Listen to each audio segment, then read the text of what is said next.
Gracias, doctor. Muy buenas noches, estimados doctores y doctoras. Reciban una cordial bienvenida nuevamente a nuestra institución, la Academia Nacional de Derecho, Actualización y Perfeccionamiento Profesional, ANDAP. En esta oportunidad vamos a desarrollar un tema que es el procedimiento de la entrevista única en cámara GESEL en casos de violencia sexual a menores de edad. En esta oportunidad, en esta sesión nos va a acompañar nuestro ponente, el psicólogo José Antonio Plasencia Juscamaita, quien es especialista en psicología clínica y forense.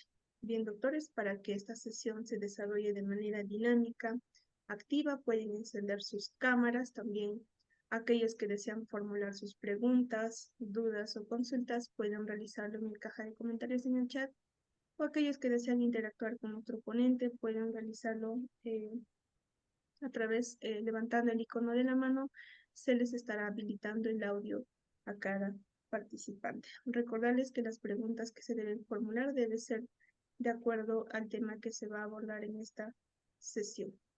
Asimismo, se les solicita estricto respeto a nuestro ponente, a los organizadores del presente evento académico y a todos nuestros participantes quienes ya se encuentran en nuestra plataforma Zoom de ANDAP. Bien, doctor José Plasencia, con ello le doy el uso de la palabra para dar inicio a esta sesión. Muchas gracias, doctor. Bien, muchas gracias.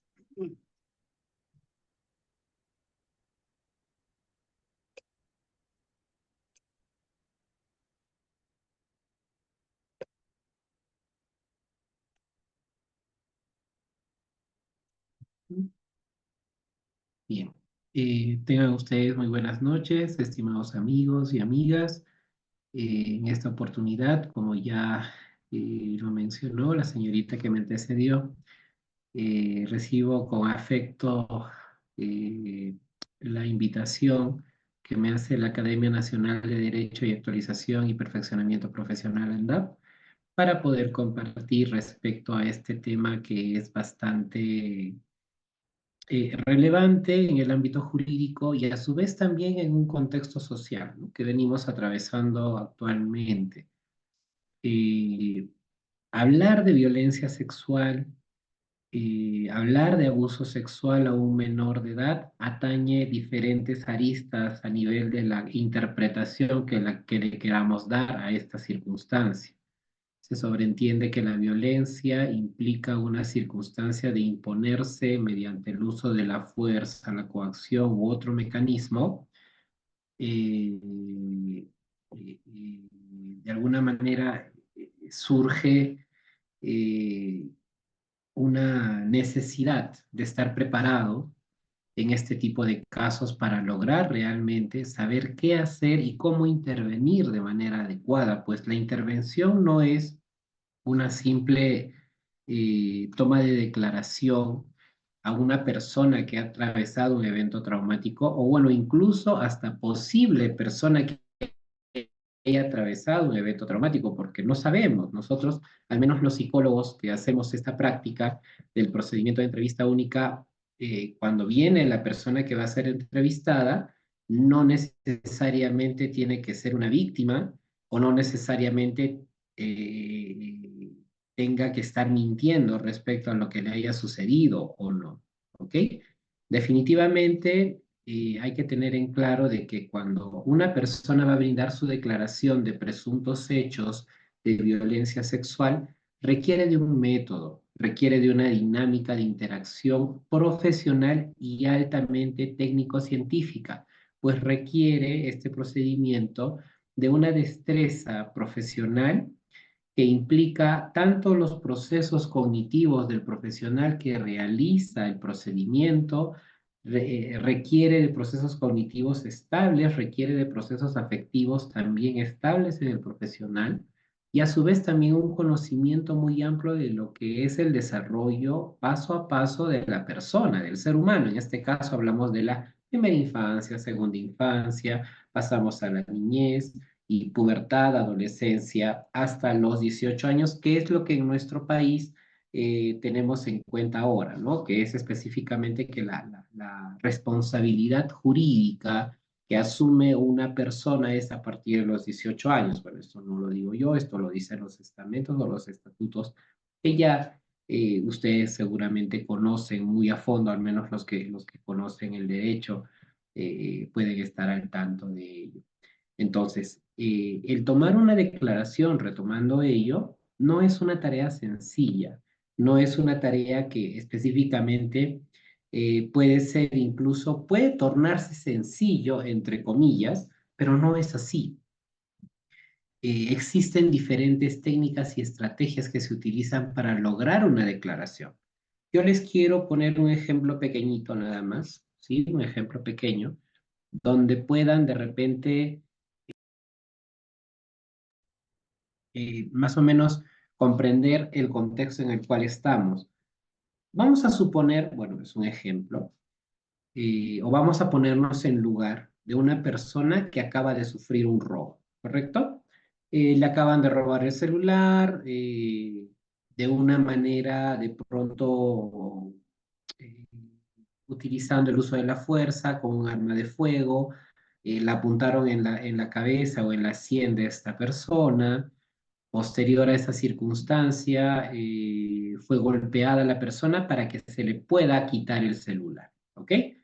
Entonces, esta persona lógicamente se va a indignar mucho porque le han robado una pertenencia y va a tener dos caminos, ¿no? El primer camino, lo más necesario es realizar la denuncia y demás. Lo otro es también, después de realizar la denuncia, o el otro camino es no denunciar e ir a casa y comentar a alguien qué es lo que le pasó. Entonces, dentro de este ejemplo que les coloco, yo les pregunto, el simple hecho, bueno, digo simple entre comillas o de manera figurativa, el hecho de comentar el cómo te robaron el celular, especificar que te pusieron un arma de fuego en la cabeza, que la persona te tiró con la cacha de la pistola en la nuca, que te insultó, que te mañoseó o utilizó su mano para tocarte algunas partes de tu cuerpo. Les pregunto, siendo empáticos, ¿eh? Ojo que la empatía no se utiliza en el ámbito forense, pero estamos hablando como ciudadanos de a pie. Siendo empáticos, les pido sus respuestas por el chat, por favor. El chat va a estar abierto durante toda la sesión. ¿Será fácil? ¿Será sencillo realmente poder brindar esta información? Sea en cualquiera de las dos circunstancias, ¿no? Tanto en la comisaría para la denuncia y como también para un familiar. ¿Será una tarea sencilla realmente? ¿Será sencillo narrar textualmente o procedimentalmente todo lo que te pasó desde el momento en que la persona bajó de una moto, desde el momento en que la persona te apuntó con la pistola y demás? ¿Será sencillo narrar esos hechos en un primer momento? Lógicamente que esta circunstancia no va a ser sencilla. Va a ser una tarea muy compleja. Y más aún va a ser y se va a tornar mucho más compleja cuando esta persona tenga que repetir una y otra vez lo que le pasó. Le preguntó mamá, luego mamá le cuenta a papá y papá va y se acerca a esta señorita y le pregunta cómo fue, qué pasó. Luego el tío se entera, luego la tía, luego el primo, luego la prima y la persona tiene que estar narrando continuamente todo lo que está sucediendo. Entonces, lógicamente que esto va a tornarse de manera, ya de sobremanera, en realidad, una circunstancia muy compleja y muy aversiva para la persona. Anthony nos dice, ¿esta clase será grabada? Claro que sí. Como ya lo mencionó la señorita que me antecedió, esta clase está siendo grabada en este momento para que ustedes puedan acceder, a las personas que se inscriban, puedan acceder al curso y a la grabación de la misma. ¿Ok? No hay ningún problema. Se está grabando, así que también, por favor, sí les pediría que presten mucha atención, más que al tema de la presentación de diapositivas que se ha hecho con mucho, con mucha dedicación, les pido que también tratemos de interactuar, ¿ok? En la interacción está, como se dice, la cúspide de la obtención del conocimiento. No se trata de que yo venga aquí y simplemente les brinde como facilitador la información. Yo puedo mentirles, puedo engañarles y puedo decirles, tal libro dice esto, tal libro dice lo otro, y ya. Y al final los libros ni siquiera dicen eso. Los puedo sorprender, como se dice, ¿no? Entonces, el conocimiento es mutuo. Justamente el día de ayer estaba capacitando bueno, eh, fuera del país, lamentablemente de manera remota, ¿no? De manera, no, lamentablemente digo por el tema de que me hubiera gustado conocer ese país. Pero bueno, ahí conversábamos sobre ello, ¿no? El conocimiento es abrir una puerta y cuando abres esa puerta encuentras 10 puertas más por abrir. Y en sí es eso, el conocimiento es amplio, es muy amplio. Y no podemos contentarnos solamente con lo que nos dice. Eso es lo que tenemos que tener bien claro. A mis alumnos de pregrado les digo eso. También a mis internos, también a mis voluntarios, también a mis mismos colegas. Cuando dialogamos, nos recordamos mañana, tarde y noche que todos tenemos que siempre tener la predisposición, o como se dice, ¿no? La mentalidad de principiante para lograr obtener como una esponja todos los conocimientos que tengamos y también interactuar y compartir lo que sabemos. Bien, entonces muchas gracias por tu intervención, Anthony. Nos hace una primera consulta, Carlos. Muy buenas noches. Nos dice, ¿cómo se puede saber si la víctima o supuesta víctima miente? Ya que en la mayoría de casos se ha determinado que exageran o mienten. Vamos a ir viendo, estimado Carlos, durante todo este procedimiento, pero algo que sí te aclaro desde este momento. Los psicólogos forenses, hasta el día de hoy, te puedo decir que hasta el día de hoy y muchos años más, no vamos a determinar capacidad de mentira en las personas. Nosotros no hacemos eso. Nosotros podemos llegar, ojo, a valorar un testimonio, a analizar un testimonio o un relato, ¿ok? Y encontrar diferentes características que puedan acercar a una credibilidad de lo que está mencionando, pero no necesariamente o de manera fehaciente te voy a decir, esa menor miente.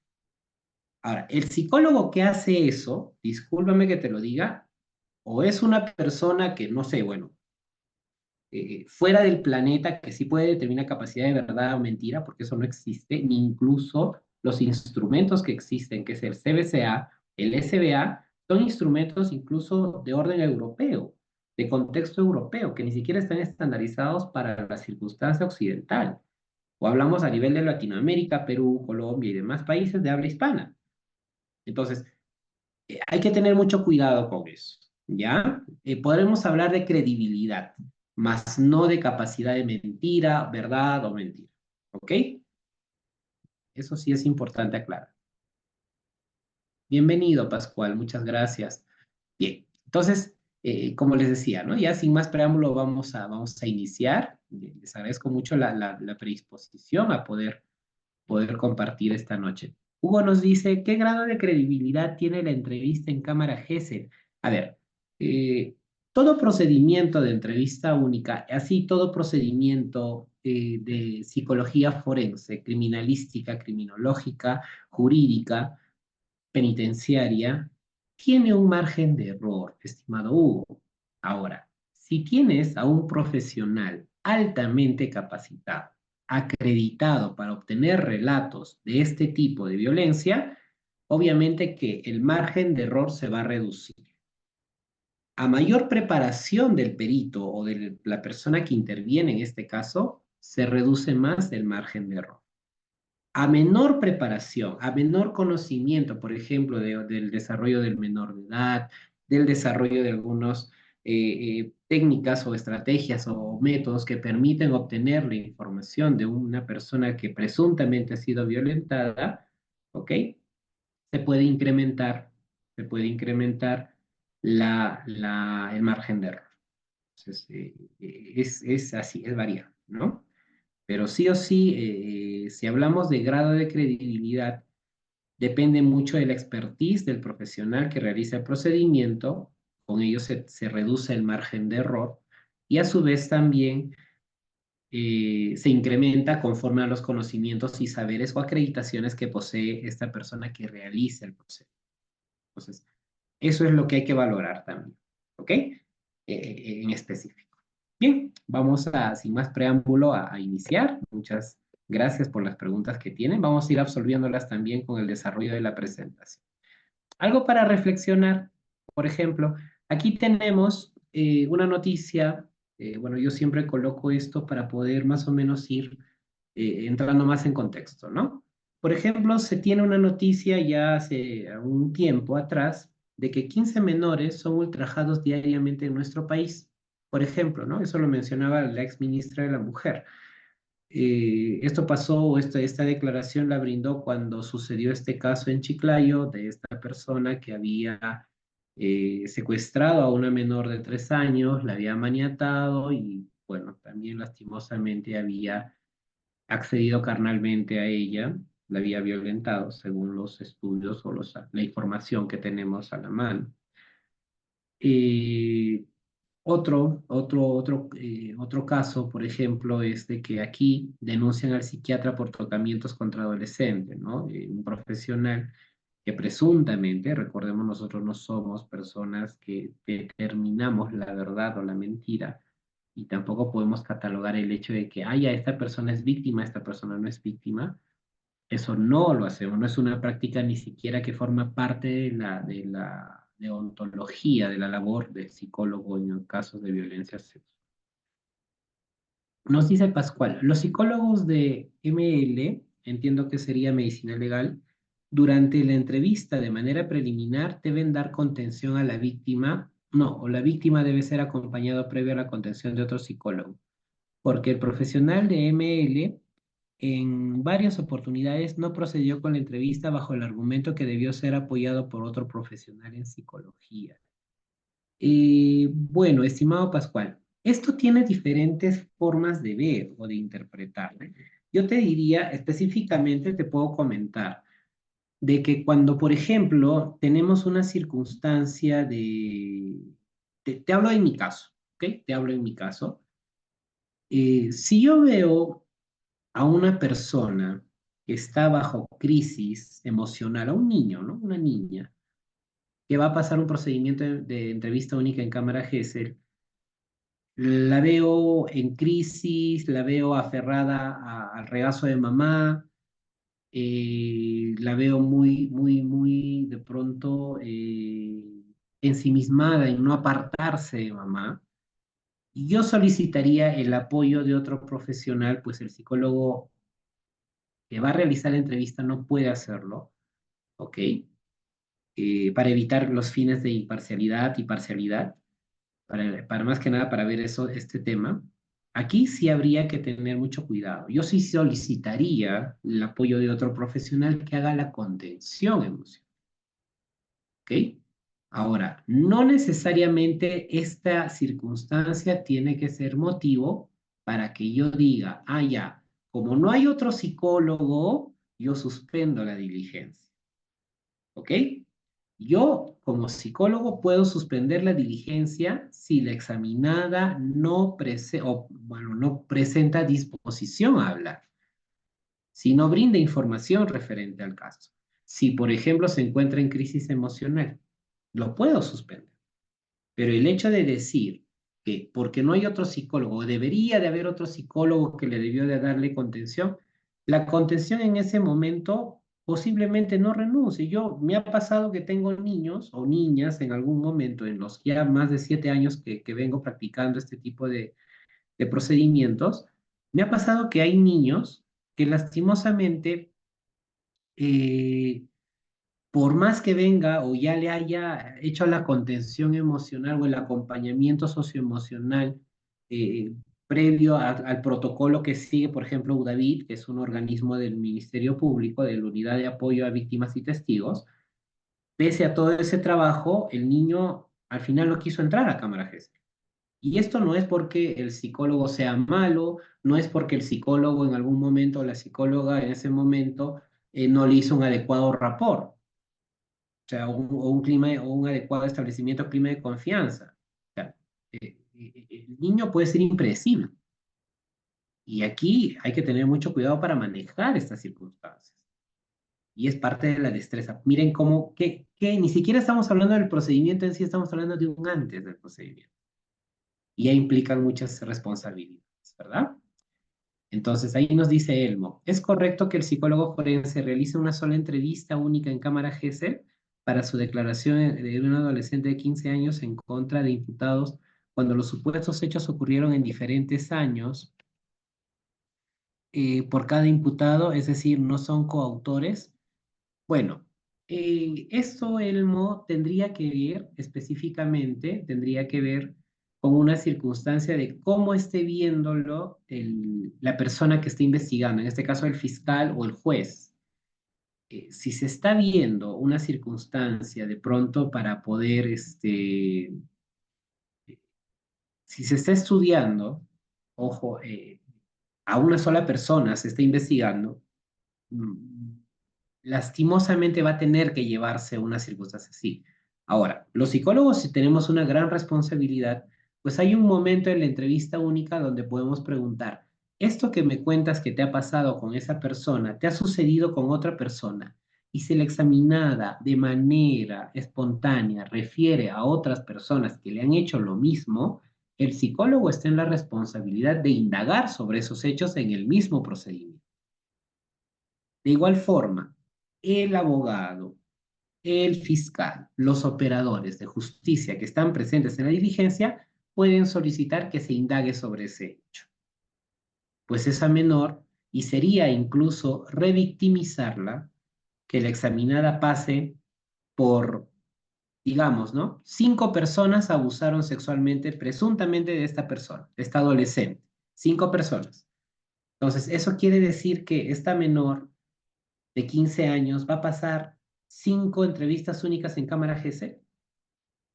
Yo aquí, sinceramente, veo más que eso, vería incluso una circunstancia de revictimización, para empezar. Y eso, obviamente, va a dañar la circunstancia, o bueno, va a dañar el estado mental de la persona. ¿Ok? Entonces, Madeleine nos dice, entonces, al realizar el informe psicológico, ¿existe un margen de error, ya que usted señala que no se puede determinar si una persona miente o no? Hay un margen de error, de igual forma en el procedimiento de evaluación psicológica con el dictamen. Pero como te digo, a mayor preparación de la persona que realiza el dictamen, menor es el margen de error. Todos los procedimientos científicos, así como el procedimiento de evaluación psicológica forense, el informe o elaboración del informe pericial, es un procedimiento científico, estimada Madeleine.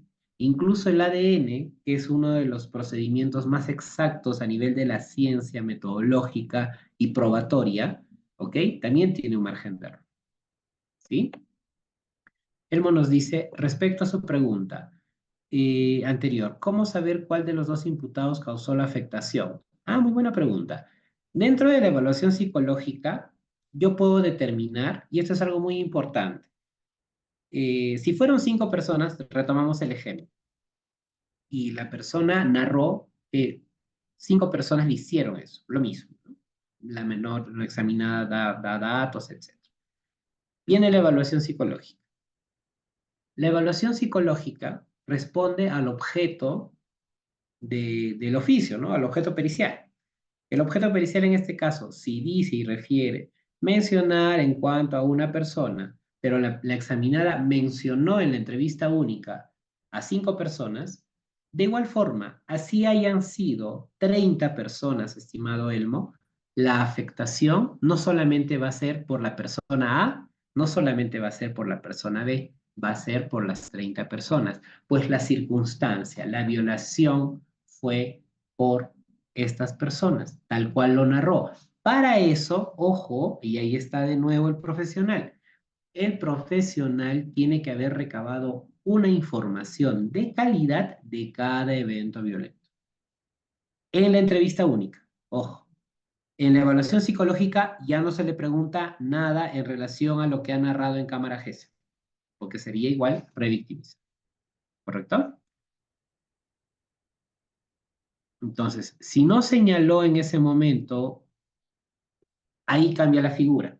Tendría que sugerir un nuevo procedimiento, que es lo más necesario, lastimosamente, son temas procedimentales administrativos regulares y de justicia, ¿no? Tendría que solicitarse si no señaló voluntariamente. ¿Ok? Bien, muchas gracias. Buenas noches, Enrique. Bien, vamos a ir contestando las preguntas. Les agradezco mucho las inquietudes y qué bueno para ponernos en contexto, ¿no?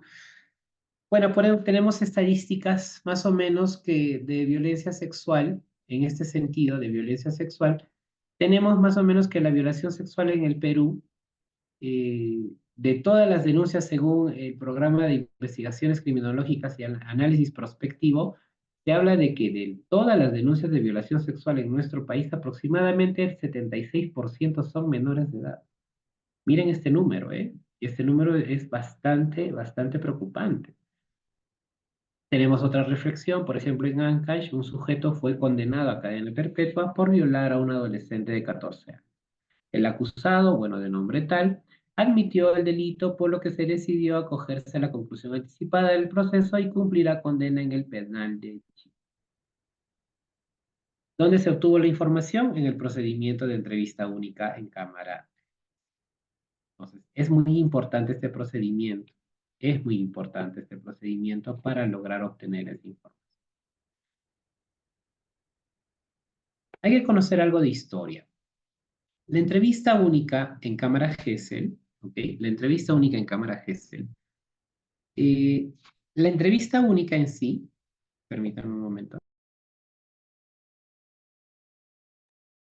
La entrevista única es el procedimiento. La cámara Gesell es el instrumento, es la cámara, es el espacio físico que tiene un vidrio unidireccional que se ve de un lado y del otro no, que está dividido en dos espacios, la sala de entrevista y la sala de observación. En la sala de observación están todas las partes procesales, los que participan, y en la otra solamente está orientada bueno, está dedicada para el profesional que realiza la entrevista y la presunta víctima, y en el de ser el caso, en la persona que en este caso es puede ser un intérprete en caso de ser necesario. Pascual nos dice, se ha constatado que en muchos casos los fiscales después de mucho tiempo solicitan la entrevista. Asimismo, no quieren que sea intervenido por otros profesionales. Por ejemplo, psiquiatras de salud mental. Este procedimiento de determinación es correcto porque tengo un caso que la menor a la fecha viene sufriendo traumas profundos. Dentro de ello, ya para contestar y continuar, estimado Pascual, pasa de que eh, debemos de informarnos más. El profesional, por ejemplo, yo por ejemplo soy especialista en el ámbito clínico. Me ha tocado, me ha pasado en algún momento, obviamente que los casos por conflictos de intereses yo no los puedo atender a la vez si en algún momento lo vi en medicina legal y de ahí ya lo veo en otro espacio clínico, no me permite eso, ¿no? Yo sí cuido bastante eso por un tema ético. Sin embargo, ha sucedido de que ya, por ejemplo, por allá, por el 2016, me sucedió de que vino una persona que aún no pasaba un procedimiento de entrevista única en cámara Gesell y necesitaba atención, pues ya tenía como 4 intentos de suicidio. Eh, es importante que el profesional que va a intervenir en estos casos de manera psicoterapéutica o de manera terapéutica, sea un psiquiatra o demás, ¿ok?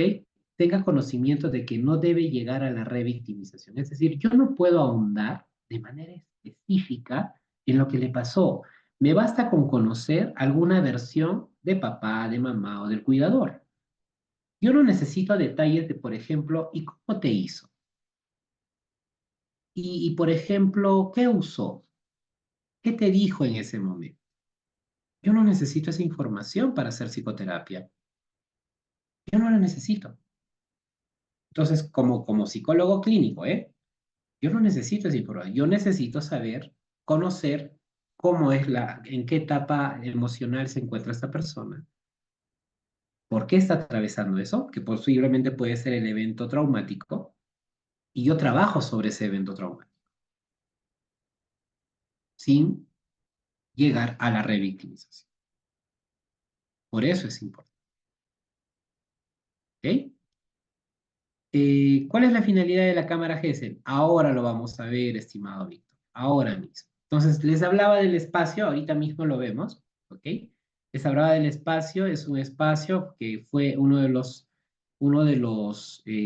pioneros en brindarnos esta herramienta fue Arnold Lucius Gesell, él es uno de los, bueno, puericultura o uno de los más influyentes de la puericultura en los años 40 y 50, que notó que los niños, niñas y adolescentes mostraban diferentes conductas cuando están con adultos y cuando están sin adultos. Entonces, crea esta cámara para poder observar estos comportamientos. ¿Ok? Su aporte fue el uso de las cámaras Gesell en este. Por eso lleva ese. ¿Qué es la entrevista única? La entrevista única es una diligencia judicial que registra la declaración o testimonio de la niña, niño o adolescente y tiene como finalidad esclarecer presuntos hechos de violencia para evitar la revictimización. Ahí está la respuesta, estimado amigo. Tiene como finalidad esclarecer presuntos hechos, ¿ok?, de violencia, en este caso sexual, y evitar la revictimización. Eso es muy importante, ¿ok? Eso es muy importante. Ahora, otra circunstancia que también hay que valorar dentro de ello es que la violencia y la entrevista única no solamente ahora se practica específicamente a personas que hayan sufrido violencia sexual. Ahora también se puede realizar la entrevista única a personas que hayan padecido violencia física, violencia psicológica y hasta violencia económica o patrimonial. Esto depende de la teoría fiscal, depende de la sugerencia fiscal.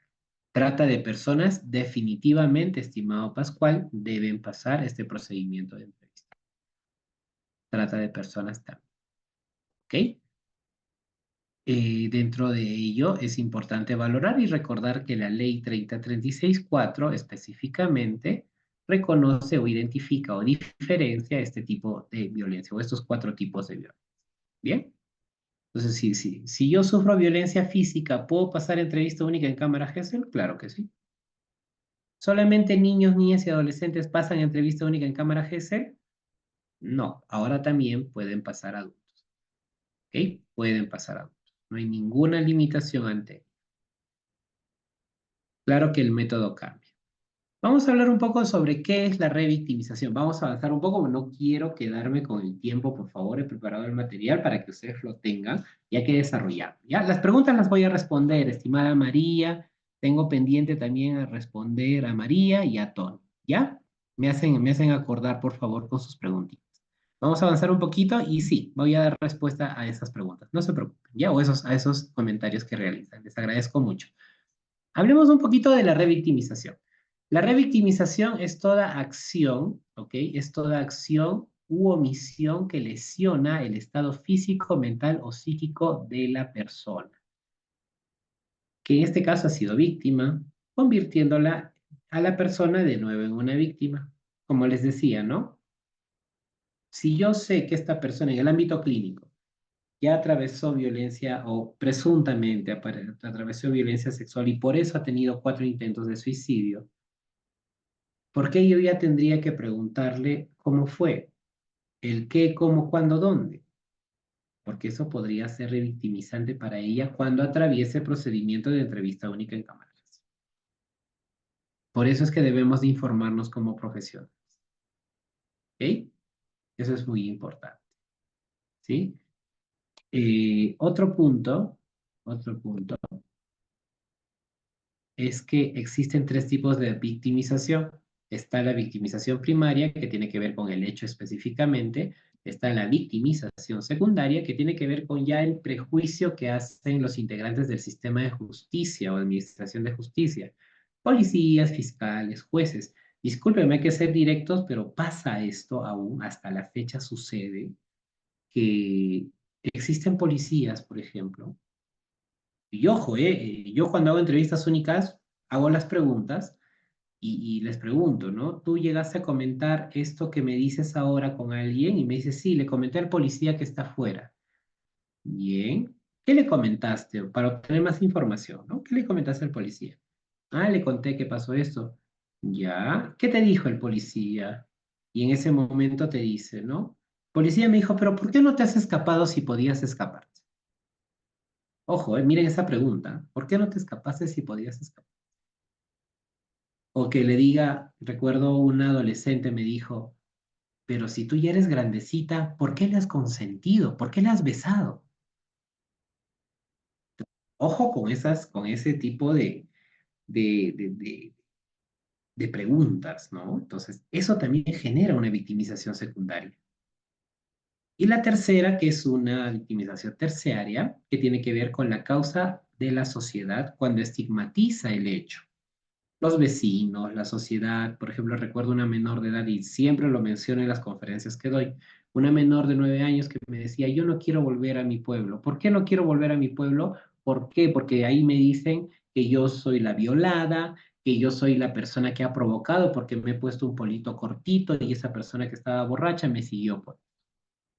Entonces, muchas veces genera esto también daños a nivel psíquico, físico, ¿ok? Y también lesiona.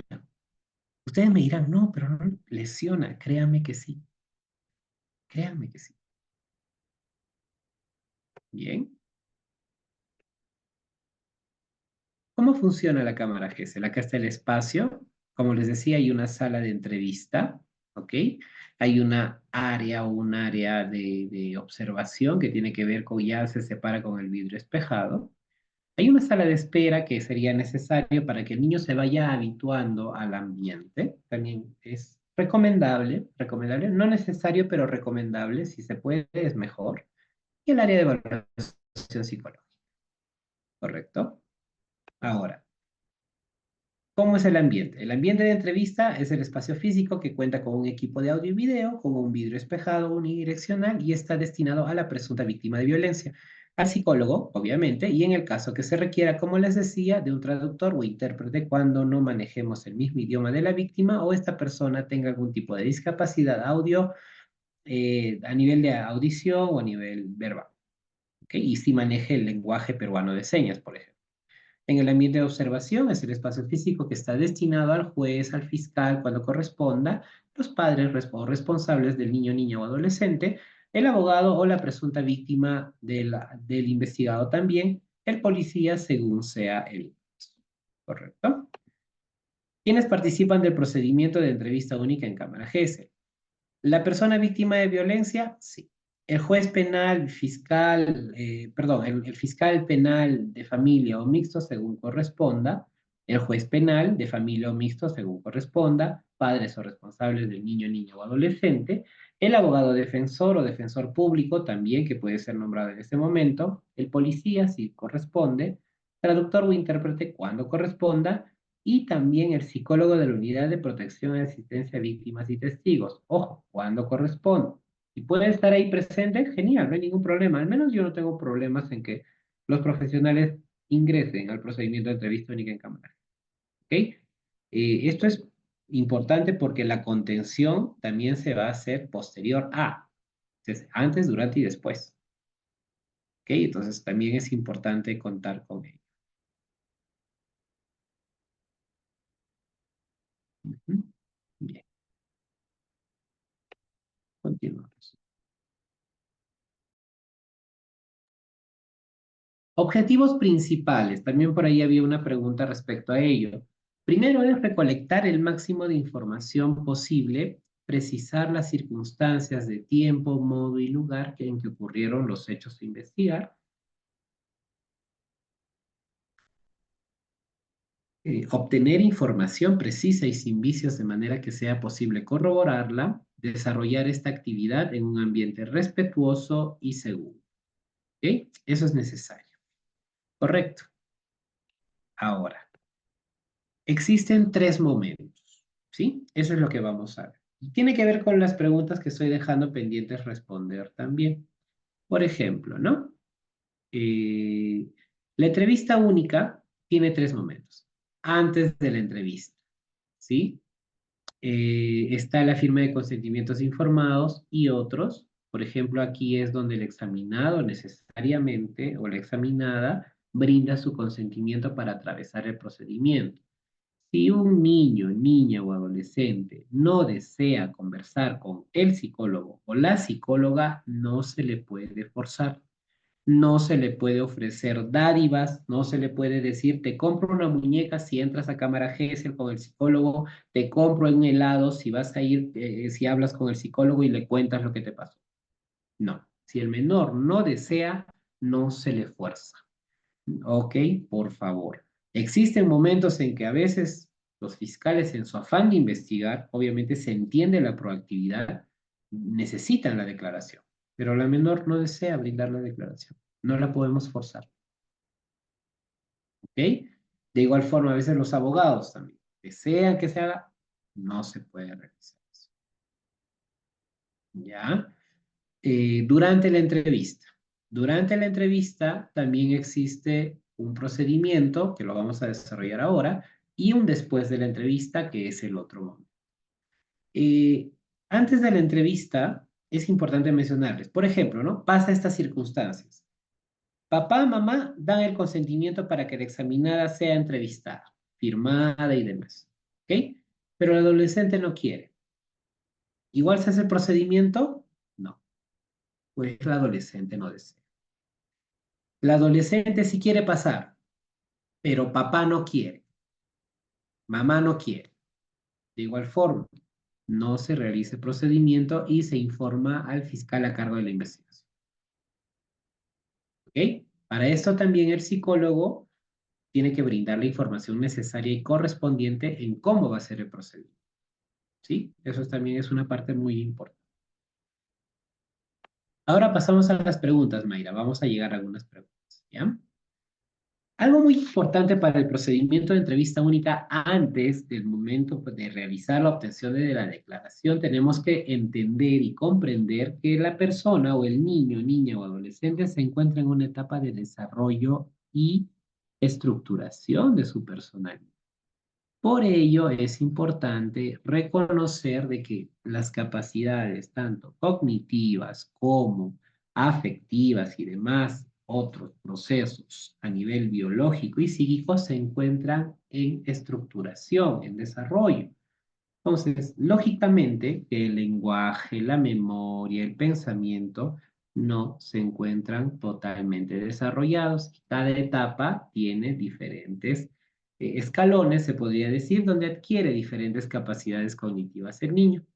Por ejemplo, Corner House, en su artículo de protocolo SATA, con entrevista a niños, niñas y adolescentes, plantea en su investigación o en ese artículo científico, plantea diferentes etapas.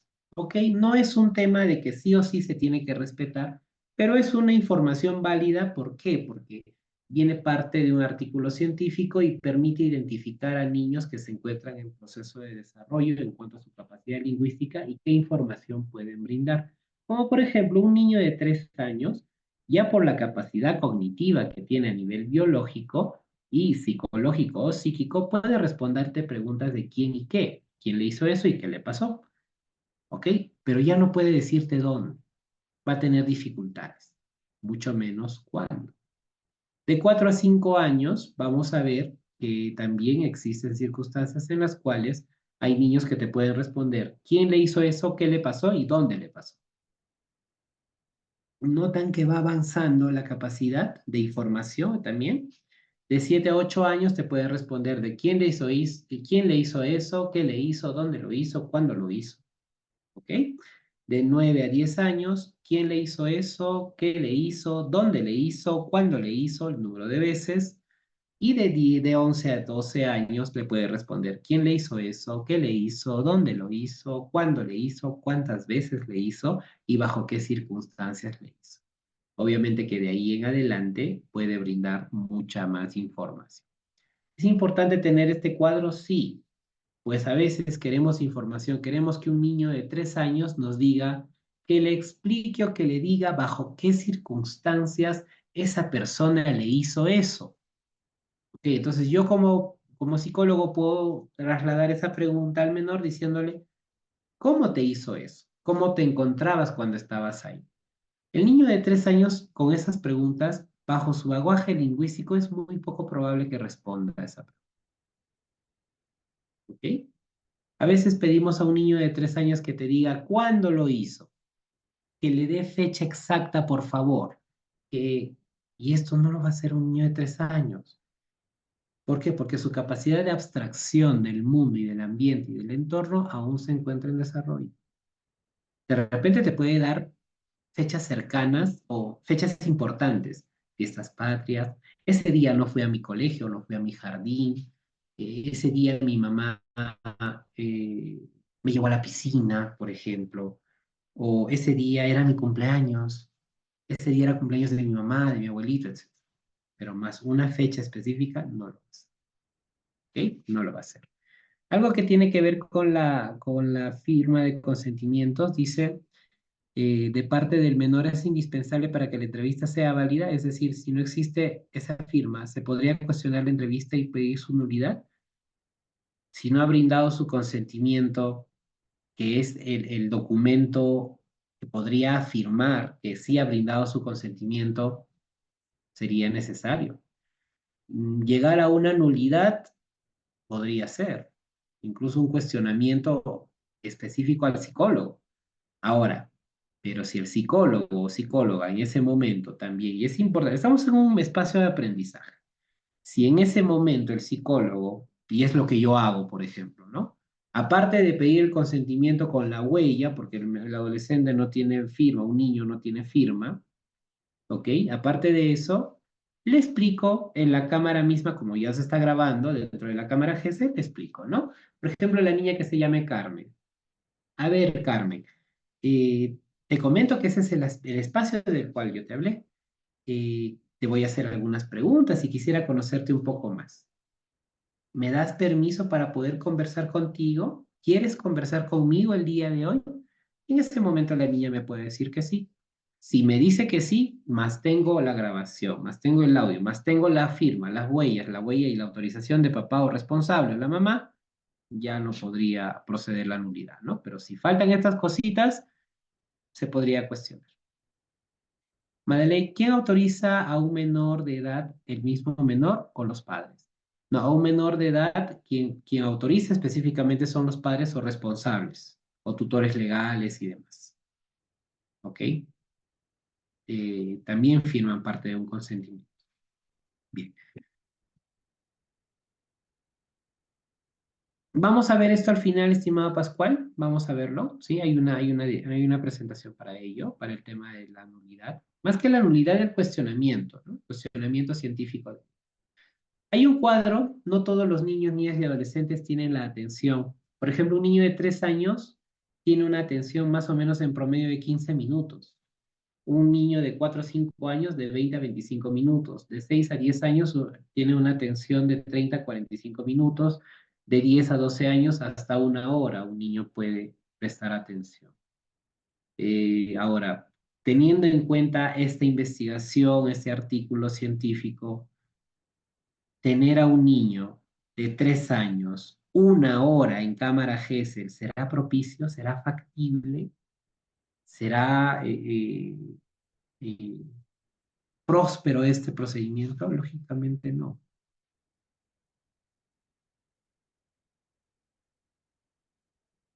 Bien, hay una pregunta, dice, la defensa tendría que objetar si la menor de 4 años fue manipulada e incluso a menores de 5 a más.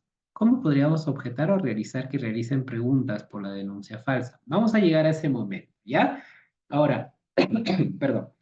Lo que sucede, estimados amigos, es que, a ver, hay muchos artículos, no les voy a mentir. Hay uno que yo utilizo mucho cuando voy a juicio y que lo menciono de manera textual, ¿no? O lo menciono tal cual. Una persona o un niño, mientras menos edad tenga, más complejo va a ser que sea manipulado. A menos edad, menor probabilidad de manipulación. Porque con las preguntas que se le va a hacer, es muy poco probable que esa niña o niño, ¿ok?, contenga esa versión. Por eso depende mucho del expertise del profesional. Por eso depende mucho. Ahora, si por ejemplo se quiere pedir una o se quiere dar noción de una denuncia falsa, no solamente es el relato, también es la evaluación psicológica. Entonces, aparte de ello, es la forma en la que se ha obtenido la información. El psicólogo, por ejemplo, no puede utilizar, y ahorita lo vamos a ver, preguntas sugestivas, preguntas cerradas. Y bajo la técnica que se ha hecho, obviamente que también puede ser cuestionada, ¿no? Existen muchas variables que hay que tener en cuenta cuando realizamos un procedimiento de entrevista única. Eso también es importante. A veces nosotros, parece como estamos en el tema del derecho y cuando me toca de repente en estos espacios capacitar a mismos fiscales, abogados, yo me he dado cuenta, sinceramente se los digo, de que no prestamos atención a esto y realmente con esto se puede pedir incluso una observación a la entrevista única. Por ejemplo, si un niño estaba llorando y aún así persistieron en que ingrese a cámara GESEL, eso se puede cuestionar técnicamente, porque el estado emocional del niño es importante, al menos que esté tendiente a la estabilidad. No puedo ingresar con un niño que está llorando a cámara GESEL o que se encuentra en una crisis emocional en ese momento. No puedo ingresar a cámara GESEL a niños que se encuentran con sueño, que se encuentran fatigados o cansados, que se encuentran con hambre. Niños, por ejemplo, menores de 3 años, que no tienen un repertorio lingüístico en su mayoría, tampoco. La capacidad lingüística es muy importante porque hay niños que no necesariamente hayan desarrollado a esa fecha la capacidad lingüística de poder comunicarse. Aparte de ello, es necesario también que una persona tenga, o una cámara GESEL, perdón, tenga mínimamente adecuada iluminación, ventilación, haya un control del ruido, no interrupciones, ¿ok? Y la presencia de distractores es necesaria. No tiene que haber elementos distractores, es decir, juguetes. No debe de haber. Me ha pasado en algún momento, algún abogado me dijo, pero usted es profesional de psicología, por favor, ¿cómo el niño no va a querer entrar? Y déle un juguete, algo para que ingrese a cámara GESEL. El procedimiento no es así. Si yo hago eso, incluso se puede interpretar como sugestión. Estoy condicionando al menor de darle un juguete para que declare. Y eso obviamente rompe con todo el proceso de parcialidad, de imparcialidad.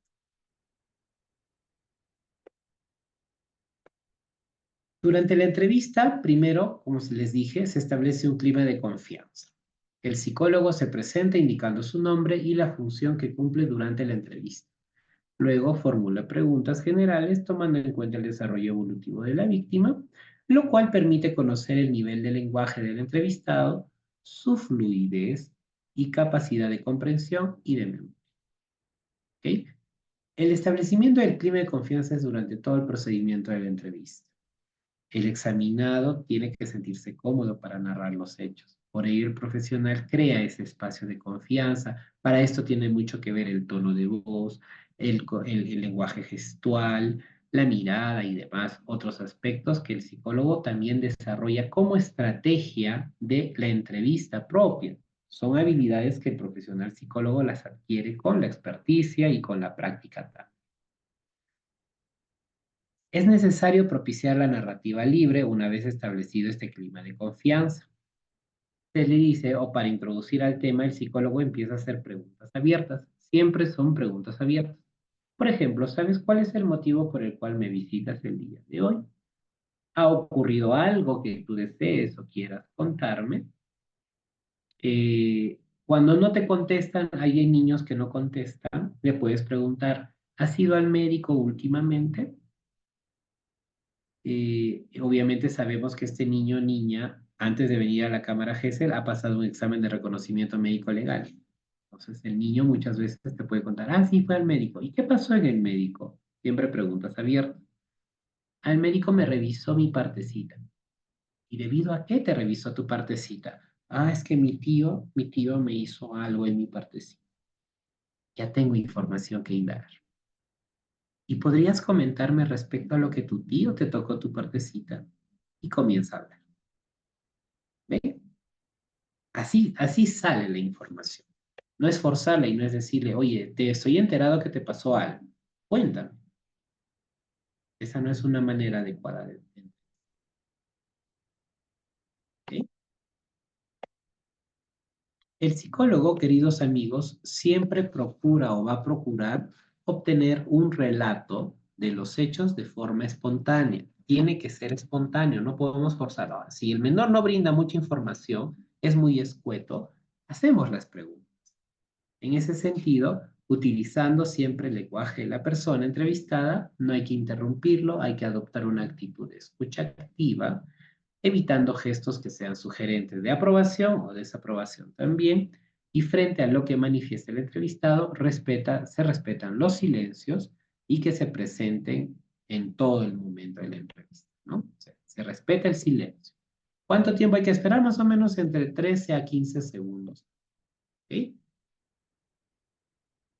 En caso surja, como les decía, ¿no? Alguna información irrelevante que no tiene nada que ver con el hecho que se esté investigando, y va a incrementar o va a dilar la entrevista, va a conllevar a una dilación de la entrevista, lo que puede hacer el psicólogo es direccionar o redireccionar con preguntas, ¿ok? Por ejemplo, utilizando las palabras, me estabas comentando sobre que tu tío te tocó tu partecita. ¿Cómo te tocó? O por ejemplo, me acabas de comentar que tu tío ingresó a tu habitación y se sentó en tu cama. ¿Qué más pasó? Cuando ya los niños tornan o tienden a irse a otro espacio o a otra circunstancia. ¿Ok? Ojo que hay que estar muy atentos también cuando somos abogados, hay que estar muy atentos a las preguntas que hace el psicólogo. Cuidar mucho que el psicólogo no haga las preguntas cerradas o preguntas abiertas o preguntas sugestivas, ¿eh? Eso hay que cuidar bastante. Se puede levantar una objeción en ese momento, se hace de conocimiento al juez si es una prueba anticipada, por ejemplo. Bien, una vez obtenido el relato, lo más claro posible en el momento de la examinada, eh, viene la etapa de clarificación. Esta etapa de clarificación que está durante el procedimiento, en esa etapa, es para responder las preguntas básicas. ¿Qué le hicieron o qué le pasó? ¿Quién le hizo eso? ¿Cómo le hizo? ¿Cuándo le hizo? ¿Y dónde le hizo? Si así se obtiene una información, obviamente con mayor precisión, debiendo formular una pregunta a la vez y que se adecue al nivel maduracional, cultural y de instrucción del entrevista. Como les dije, ¿no? Teniendo en cuenta esa investigación de SATA que les decía, o de ese artículo, un niño de 3 años difícilmente te va a decir cuándo, pero tú le puedes preguntar, ¿y esto pasó en qué momento? ¿Qué había en tu casa, por ejemplo? O ese día, ¿qué más pasó? Me acabas de comentar que ibas a tu jardín. El día que te hizo esto tu tío, ¿fuiste al jardín? Eso es importante hacer. Preguntas. ¿Ok? Pero teniendo y respetando también en la etapa maduracional en la que se encuentra ese pequeño o esa. Las preguntas necesarias, como les decía, son el qué, cómo, cuándo y dónde. La formulación de preguntas siempre tienen que ser fácilmente comprensibles para focalizar los hechos. Se formula una pregunta a la vez acorde al nivel maduracional, eso es muy importante, cultural y de instrucción de la entrevista. ¿Ok? Las preguntas no se olviden, las básicas en la etapa de clarificación. ¿Qué, quién, cómo, cuándo y dónde? Son las preguntas muy, pero muy importantes para clarificarlos. Este es el punto que la mayoría entiendo y me están haciendo bastantes comentarios. Los tipos de preguntas. ¿Cómo yo debo de preguntar? Sucede de que no todos los niños o niñas, en específico niños o niñas, adolescentes todavía un poquito, sucede también, te van a brindar mucha información cuando sean preguntas abiertas. Por ejemplo, Antonio Manzanero, que es una de las personas que más ha investigado lo que es la obtención de relatos en casos de violencia, bueno, no es uno de los que más ha investigado, pero es uno de los referentes en este tema de la contrastación, la verificación del testimonio, la obtención de información de casos traumáticos o de hechos violentos a nivel sexual, plantea, por ejemplo, de que existen tipos de preguntas y que el profesional psicólogo puede hacer uso de este tipo de preguntas, específicamente, por ejemplo, diciendo o preguntando, ¿no? ¿Y después qué ocurrió? ¿Hay algo más que desees contarme sobre eso? ¿Qué más recuerdas de eso? También están permitidas las preguntas con recordatorio. Mencionaste que había otra persona allí.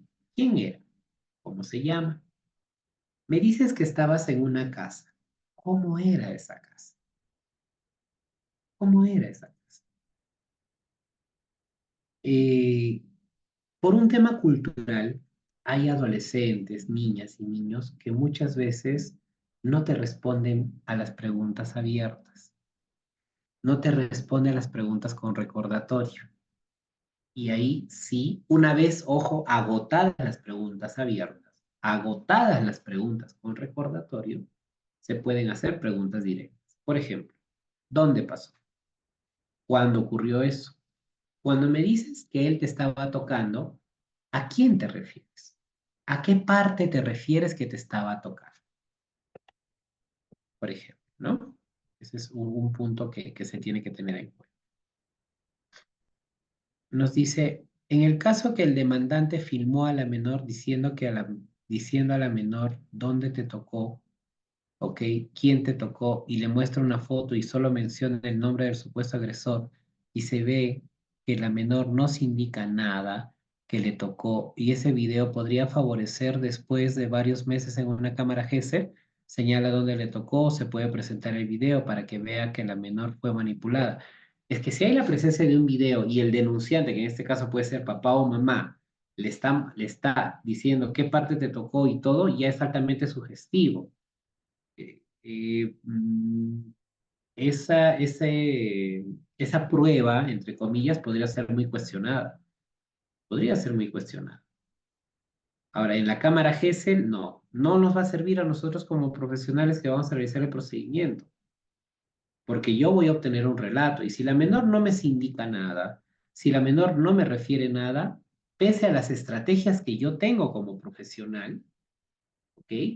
No me indica nada en el relato de la entrevista única en cámara GESEL, me puede dar mayores datos en la evaluación psicológica. ¿Y cómo yo voy a determinar si esta persona puede ser pasible de manipulación de acuerdo al rasgo característico o comportamental que tenga la examinada al momento de la evaluación? Por ejemplo, que salga con una tendencia a la sumisión, una tendencia a la introversión, a la represión emocional. Ya si identifico ello, más lo que tengo ese video que me han dado, de repente he tenido acceso a eso gracias a la carpeta fiscal, podría sustentar que fue manipulada o al menos es probable que sea altamente manipulada, ¿no? O pasible de manipulación. Y como le digo, esto de una manipulación es muy poco probable. A menos edad, menos posibilidad de manipulación. Porque al final los niños, tú le preguntas, ¿no? Y me tocó con una niña, y rapidito se los comento. Me tocó con una niña que me decía, sí, papá tocó poto, papá tocó coto, to. Ay, ¿qué sientes por papá? Le pregunto, ¿no? Yo le quiero a mi papá. ¿Y cómo es papá contigo? Él me quiere. ¿A cómo te quiere? Me abraza, me besa. Cuando lo ves a papá, ¿qué siente? Me gusta estar con él. Me gusta estar con él.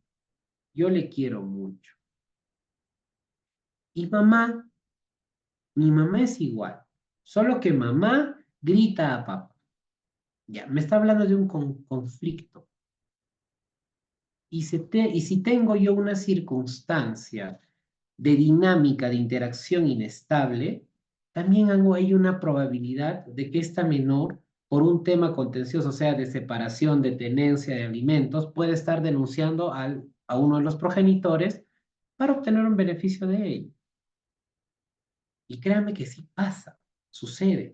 Hay un libro en evaluación psicológica de la violencia sexual de Cantón y Cortés, que es de editorial española, donde habla de esto. Existe, y la mayoría de denuncias muchas veces, no todas son ciertas, porque hay denuncias también que son lastimosamente falsas a consecuencia de que el contexto en el cual se la denuncia existe un proceso contencioso de separación, un proceso de divorcio, un proceso de violencia física, psicológica, una dinámica de interacción familiar inestable, restrictiva, etc. Entonces, la evaluación psicológica te ayuda a responder y a interpretar. ¿Ok? Entonces, como abogado, ¿cuál sería la sugerencia? Que le pida en específico con un escrito, mediante un escrito, si tengo la sospecha o la hipótesis de que puede estar siendo manipulada esta menor, que en específico también se evalúe a la persona si padece indicadores de afectación psicológica, ¿ok? Y a su vez se determine si la menor puede ser pasible de manipulación. Se puede consignar ello. Y el profesional que realiza el procedimiento también lo puede hacer. O determinar la circunstancia en la cual está siendo la examinada en relación al apego con mamá, con papá y demás. ¿Ok? Entonces, también es una forma. ¿Ya? Existen también preguntas con segmentación de tiempo. Estas preguntas son, por ejemplo, piensa en esa tarde y cuéntame todo lo que ocurrió desde el inicio hasta el fin. Todo lo que tú recuerdas. Para ello también hay facilitadores. Recuerden que es una entrevista y esta entrevista tiene que ser específicamente como una conversación. Entonces podemos utilizar palabras como continúa, ok, estoy escuchando. Y también hay presentación de opciones ya cuando ya agotaste también todas las preguntas. Disculpen. Puedes hacer algunas preguntas como tu hermana vio lo que me acabas de contar, si en caso te comentó de que su hermana estaba por ahí, ¿no? O cuando estaban solos había más personas cuando pasó eso. Ahora ustedes dirán, no, pero eso es sugestivo. Es sugestivo dependiendo si la menor no ha mencionado eso. Pero si lo ha mencionado y de otra forma, es importante hacer las preguntas con dos opciones y la menor te va a responder, pero siempre agotando que ya se le hicieron esas preguntas. Eso es algo muy importante, agotando todo. Si el juez te dice, pero señor, usted utilizó, o el abogado, ¿no? Usted utilizó preguntas de opciones y son sugestivas, pueden ser preguntas muy directas. Entonces lo que sucede es que yo agoté todas las preguntas necesarias y la persona, bajo el desarrollo cognitivo que ésta presenta, no tenía mayor bagaje lingüístico o cognitivo, desarrollo cognitivo para poder responderme esa pregunta. Por ello se le presentó las opciones para que pueda responder. Pese a ello no lo hizo o sí lo hizo, y ojo que hay que seguir estas preguntas también con preguntas abiertas necesariamente. Pascual nos dice, ¿es pertinente o determinante someter al imputado a una evaluación psicológica con el fin de determinar su perfil? Claro, tiene que ver. O sea, podría ser pertinente, sí, pues podemos encontrar indicadores también. Y esto puede incrementar el amplio o ampliar mejor o vislumbrar mejor el camino de la investigación. Probable. Sí, sí. Puede ser no determinante, pero suma a la investigación. ¿Ok? Ahora, en cuanto a las preguntas, por ejemplo, abiertas, no le ofrecen respuesta al niño, no brindan detalles sobre el alegado abuso, viabilizan que el entrevistado se exprese desde su propio punto de vista, y eso tiene que ver con las preguntas abiertas. Las preguntas focalizadas o las preguntas, por ejemplo, que les decía con recordatorio, enfocan la atención de la niña o niño en un aspecto colateral al alegado abuso. Regularmente se basan en información que ha provisto el mismo niño o el entrevistado y siempre deben ser seguidas de una pregunta de final abierto. Por ejemplo, ¿no? Me acabas de comentar que tu tío ingresó a la habitación. ¿Qué más pasó? Final abierto, con una segmentación de tiempo. Hay una excepción, como les dije, una vez agotado todas las preguntas y la persona no respondió, se le puede hacer una pregunta cerrada, pero hay que entender también que estas preguntas cerradas, la respuesta del niño se limita a dar alternativas de sí y no, es muy dicotómico, las preguntas de opciones disminuyen la cantidad y calidad de información también y siempre deben de ser seguidas de una pregunta de final abierto en la excepción. Lo que sí definitivamente no se realizan son las preguntas sugestivas, pues estas ofrecen detalles explícitos a la niña sobre los hechos bajo investigación, se le induce a contestar de una manera determinada, se le ofrecen recompensas o castigos al entrevistado y por la información ofrecida, por ejemplo, ¿no? Y nunca deben de ser utilizadas en un procedimiento de entrevista. Entonces, las preguntas sugestivas y coercitivas no están permitidas. En ese sentido, no se recomienda. Por ejemplo, ¿no? Él te obligó a hacer eso, ¿cierto? Pregunta altamente sugestiva. ¿Tú te acostaste sobre él o él sobre ti? Cuando el niño simplemente dijo que el presunto agresor y él se acostaron en el sofá. Sugestivo. Tengo un dulce que te daré tan pronto me digas lo que te hizo tu papá. Yo sé que estás cansado, por eso para irnos rápido necesito que me cuentes lo que te hicieron. Son preguntas altamente coercitivas que necesariamente no se deben de realizar en un procedimiento de entrevista. ¿Ok? Y puede ser materia de, bueno, puede objetarse o puede incluso solicitarse la nulidad de este procedimiento también por la práctica que fue realizada. El resumen de la información a obtener en un procedimiento de entrevista única. Fecha en que ocurrieron los hechos, materia de denuncia, hora en que ocurrieron los hechos, lugar donde se produjeron los hechos, descripción del lugar donde se ocurrieron los hechos, cómo sucedieron los hechos, identificar los supuestos agresores, descripción física del supuesto agresor, establecer un vínculo con el supuesto agresor, determinar la frecuencia e intensidad en que se dan los hechos, precisar el tiempo de inicio del hecho violento, desde cuándo vienen sucediendo los hechos, precisar la existencia de otras víctimas, indagar los recursos de afronte de la persona, es decir, si tiene, por ejemplo, ha recibido terapia al respecto, que puede ser el caso, antecedentes de denuncias, motivaciones. ¿Qué te motivó a realizar la denuncia? Por ejemplo, cuando son adolescentes de 17 años, pero sin embargo el presunto abuso fue cuando esta pequeña tenía, o cuando era pequeña, cuando tenía 5 años.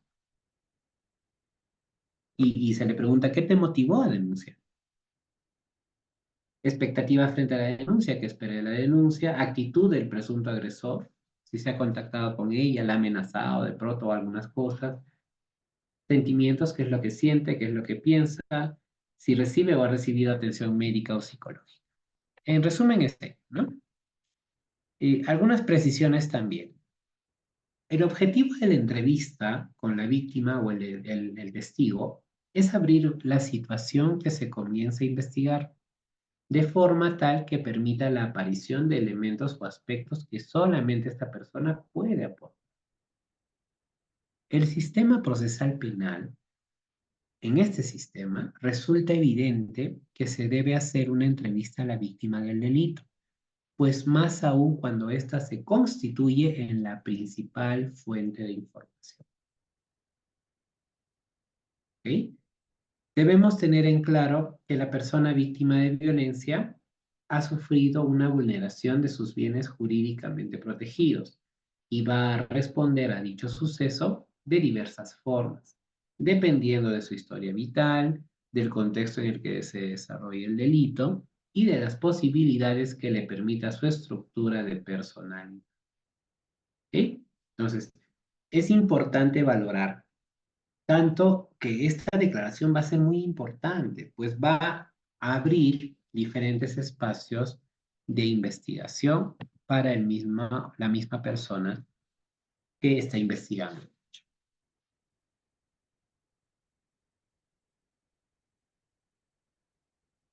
Otro aspecto que ya venía diciéndoles es que por ello es importante y relevante que el profesional que realiza la entrevista única cuente con conocimientos especializados a menores de edad para la entrevista, una formación especializada en el fenómeno de las agresiones sexuales y sus consecuencias, también a su vez maneje técnicas que permitan la exteriorización de lo que al menor le sucede, conocimientos también acabados de los tipos penales de los delitos sexuales definidos por el Código Penal, especialmente las circunstancias comisivas en las que se produce. ¿Ok? La mayor cantidad de antecedentes del caso en particular, es decir, la información, qué importante es el acceso a la carpeta fiscal o el expediente, que también es importante, ¿ok? Y una visión clara de lo que se espera de la entrevista, ¿no? La pregunta psicolegal, que es si la persona que tenemos enfrente pasó o no pasó un procedimiento de entrevista, ¿ok? Bueno, PC nos hace una pregunta que ya contestamos hacia el inicio, pero más o menos se orienta de esta forma. ¿Cómo detectar si una menor miente o le enseñaron antes cómo responder? Es que depende mucho de cómo nosotros podemos validar o valorar. Pero el psicólogo no determina capacidad de mentira, les vuelvo a repetir. Nosotros no determinamos. Podemos valorar un testimonio, podemos analizar un testimonio, realizar un caracterológico o realizar o buscar características de ese relato, mas no podemos decir miente o no miente. Eso no es científico, eso es muy subjetivo, es una apreciación única del profesional y eso no se hace, eso no es ciencia. ¿Ok? Lo que hacemos es ciencia. La defensa que tendríamos, bueno, la defensa que tendríamos que preguntar si el entrevistador podríamos solicitar algún documento. Ujú. A ver, no comprendo muy bien tu pregunta, estimada María. La defensa que tendríamos que preguntar, bueno, allá, ¿qué tendríamos que preguntar si el entrevistador podríamos solicitar algún documento? Esta información que les estoy vertiendo está en la guía de entrevista única en Cámara GESER o procedimientos de entrevista única en Cámara GESER en casos de violencia y está publicada en la página del Ministerio Público, es de acceso público, es de acceso público.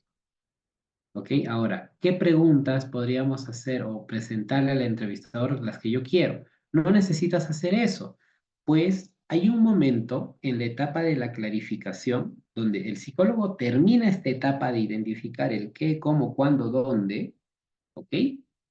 Y es ahí donde el psicólogo da pase a las preguntas por parte de los operadores. Recordemos que el psicólogo está conectado mediante un equipo tecnológico con la sala de observación y los operadores de justicia van a realizar preguntas. Y estas preguntas, lógicamente, van a ser realizadas, ¿ok? O van a ser transferidas o van a ser reproducidas por el psicólogo adecuándolo a su edad maduracional, a su cultura y demás para que pueda brindar información. ¿Ok? Entonces, todas las preguntas que tú desees hacer, ese es tu momento. Ese es tu momento. Lógicamente, como abogado, yo te recomiendo, o abogada, yo recomendaría mucho a los colegas abogados, pero digo colegas porque trabajamos en un ámbito jurídico, que las preguntas las tengan ya desde mucho más antes del procedimiento. No las hagan ese rato o no cometan ese error. Para mí es un error que recién al escuchar el relato, recién hacen las preguntas. Al escuchar el relato puedes hacer preguntas, claro que sí pueden surgir algunas dudas, pero no necesariamente es que tengas que escuchar todo el relato.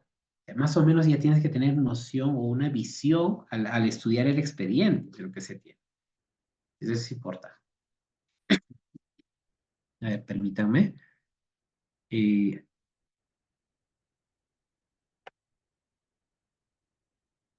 ¿Los abogados pueden preguntar directamente a un menor de 17 años o tiene que hacerlo a través de un psicólogo? Yo te sugeriría que lo hagas a través de un profesional psicólogo.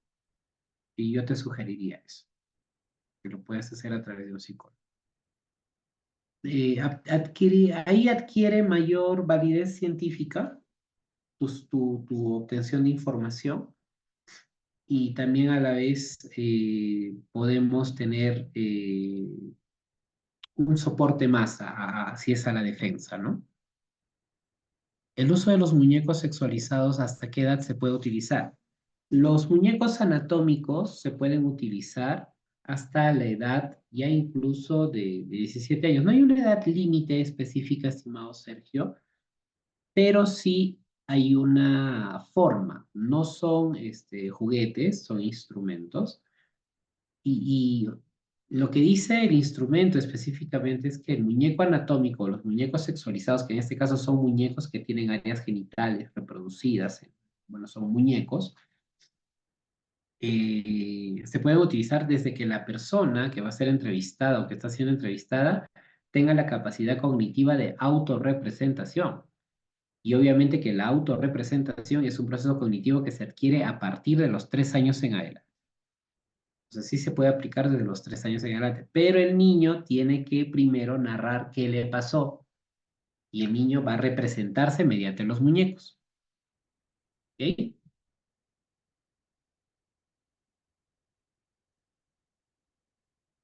Un hecho de violación sexual a un adolescente de 14 años podría durar 40 minutos. Depende mucho. Aquí hay que hablar de la dinámica de abuso sexual o cómo se dio el evento violento. Y sí, déjame decirte que yo tuve un caso donde el tema de la violencia sexual en una pequeña que secuestró a esta persona, bueno, la llevó con engaños, eh, sí, o sea, la violencia sexual, todo el evento, toda la dinámica de violencia sexual duró más de 2 horas. Pues la persona lo llevó, le hizo quitar la ropa, le hizo colocar su camisa, le dijo que pase de un lado a otro. Esto duró casi 2 horas. Entonces, hay que indagarle cómo fue, ¿no? Si 14 años te puede dar buena información también. Se habla de incorporación y peritos de parte. ¿Podría explicar? Gracias. ¿El perito de parte puede participar de las diligencias de entrevista única en Cámara GESEL? Claro que sí. Puede participar en el procedimiento de entrevista única en Cámara GESEL solo como observador, mas no puede hacer preguntas. El psicólogo perito de parte, y lo permite el Código Procesal Penal, ¿puede participar de la diligencia de entrevista única en Cámara Gesell? Sí, pero él está en la parte de la sala de observación y es donde él no hace ningún tipo de preguntas. Solamente observa la técnica y la estrategia que el psicólogo, justamente esto, ¿no? Observa qué preguntas utiliza, observa la manera de establecimiento del rapport y luego hace su informe y puede objetar o puede observar técnicamente el procedimiento. El psicólogo no puede determinar si la menor miente o no, pero sí puede señalar que el relato es poco consistente o incongruente. Es que eso también, estimado Freddy, es un juicio de valor y no podríamos hablar de eso. Lo que yo te podría decir de un relato, te lo digo desde mi experiencia, es decirte que mediante al análisis del relato brindado, vertido por el examinada, se puede identificar características de consistencia, características de inconsistencia, incongruencia, coherencia afectiva, coherencia ideoafectiva, presenta un relato rico en detalles, reproduce conversaciones en cuanto a la persona que está denunciando. Eso, eso podría ser como un caracterólogo. Estoy dando las características de su. Pero el levantar un juicio de valor, no, porque yo te puedo decir, es poco consistente. No, ese es un juicio de valor. Ese es un juicio de valor. El decirte es incongruente, ese es un juicio de valor. ¿Ok? La entrevista única solo la realizan los profesionales de medicina legal u otra institución pública o privada también lo realizan. Hasta el momento solamente lo realiza bueno, el Instituto de Medicina Legal mediante el Ministerio Público, ¿no?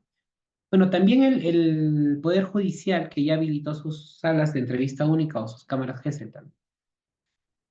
¿Qué requisitos debe reunir un psicólogo para ser perito de parte? Los requisitos específicos, primero tener el título o la habilidad profesional, lógicamente también expertise al momento de tener Todos estos conocimientos, estas precisiones que les tengo acá en la presentación, en esta lámina, conocimientos, acreditaciones respecto a lo que es la entrevista única en cámara GESEL, la intervención con niños y niñas y adolescentes.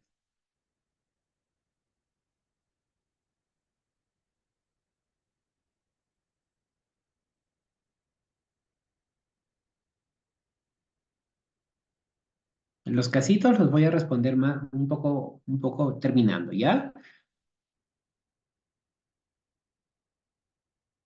Los médicos y peritos de parte solo observan cuál sería su aporte para la defensa. Es que ellos van como observadores técnicos científicos de la parte que está siendo investigada y el informe que va a emitir es posterior. Entonces, el perito de parte, su participación es muy importante, pues como psicólogo le va a objetar al psicólogo que está realizando la entrevista única, técnicamente le va a decir, a ver, el psicólogo durante el procedimiento de entrevista única no realizó un adecuado rapport, para empezar. Otro procedimiento, al momento de realizar las preguntas, realiza en la página tal, en el punto tal, en el minuto tal, realiza una pregunta sugestiva, donde la examinada responde a la pregunta sugestiva, pues esta le está brindando el psicólogo le está brindando una información previa para que responda. Ese es un informe técnico. Y en eso, y ahora, ¿y cómo lo pueden incorporar? Pues se tiene que presentar un escrito, obviamente, eh, adjuntando el informe técnico del perito de parte. Esto lo permite el Código Procesal Penal, ¿eh? Esto lo permite porque hay una audiencia de pruebas. Y en la audiencia de pruebas es donde se ingresa este proceso. ¿Ok? Eh, para también tener una mayor información, existen protocolos de entrevista única. No solamente existe el tema de lo que le digo, el antes, el durante y el después. Existen protocolos de entrevista que sí realmente permiten la obtención de relatos. Son protocolos elaborados que se utilizan.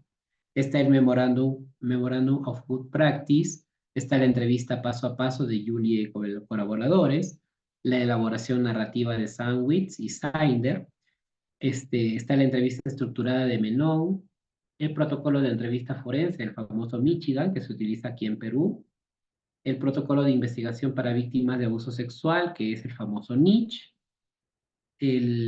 también el AVE, que es lo que lo conocemos nosotros, que también se utiliza, bueno, muy poco más se utiliza en la parte de Norteamérica, Canadá, la entrevista cognitiva, que también en algún momento se utiliza aquí. Dentro de estos protocolos, bueno, desarrollar cada uno de ellos me tomaría 3 sesiones cada uno, por lo menos de 2 o 4 horas, pero estos son los protocolos. Acá los tienen, los pueden también googlear, todos tienen información muy buena en Internet, ahora que tenemos esta ventaja de poder acceder, que lo pueden ver, verificar, son muy buenos, ayudan, pero sí, estos protocolos, y ahora, por ejemplo, los magistrados, antes de iniciar su procedimiento, te preguntan, están preguntando ya ahora qué protocolo va a usar al momento de ingresar a la sala de entrevista única y puedes mencionar el protocolo porque cada protocolo de aquí necesita una especialización. O sea, no es que tú lo conozcas y ya. Tienes que tener práctica en el protocolo, conocer el protocolo y aplicarlo de inicio a fin. ¿Ok? Julia nos dice, los peritos psicólogos de DML pueden realizar una pericia para determinar un síndrome de acomodación. A ver, permítame. Para determinar un síndrome de acomodación, me dice.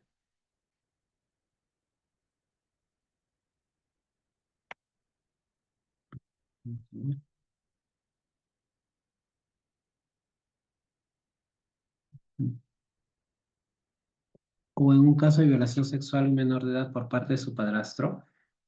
Es que si nosotros, estimada Julia, nos vamos a pronunciar sobre la dinámica de violencia sexual, que sí es parte de nuestra responsabilidad, necesariamente, y si yo identifico indicadores de un síndrome de acomodación, lo tengo que poner. No veo razón por qué no. Más aún si el agresor o el presunto agresor se encuentra dentro del entorno familiar o pertenece a la estructura familiar. Y en la dinámica de violencia sexual se ha dado de manera constante, ¿no? Como lo que dice el síndrome de acomodación, donde la examinada no necesariamente va a presentar afectación, pues padece de este síndrome de acomodación, pues ya ha naturalizado el evento violento de alguna u otra manera. Y entonces, más bien sería cuestionable que el psicólogo no lo consigne como tal. Entonces, sí, ahora sí me dice, pero el oficio no solicitaba eso. Pero es parte de una dinámica de abuso, ¿no? Y sí se tiene que indagar esas.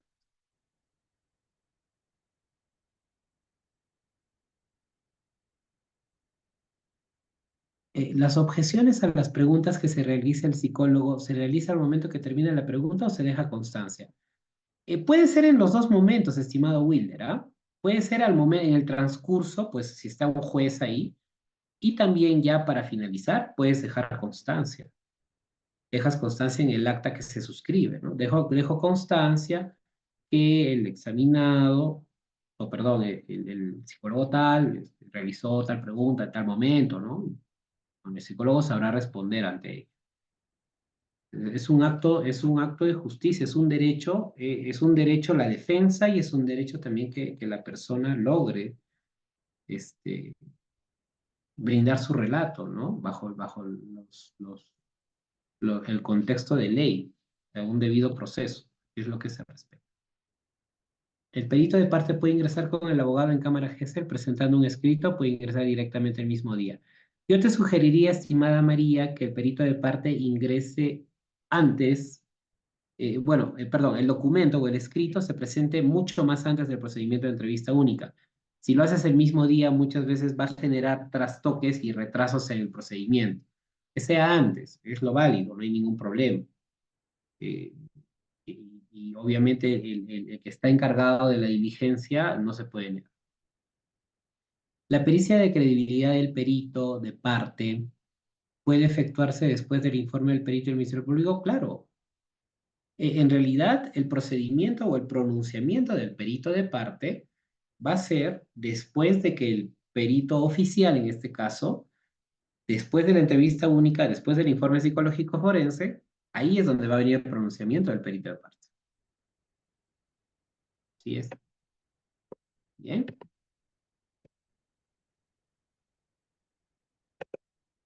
Discúlpeme. Culminada la fase de clarificación, el psicólogo recibe a través del fiscal o juez, según sea el caso, las preguntas formuladas por los intervinientes, como les decía, ¿no? De advertirse otros hechos de violencia distintos a la de la investigación, el fiscal o juez deberá profundizar en su esclarecimiento. Esto también puede hacerse, ¿no? Como les decía, son 5 agresores. Entonces, si hay una necesidad, si hay una forma de hacerlo.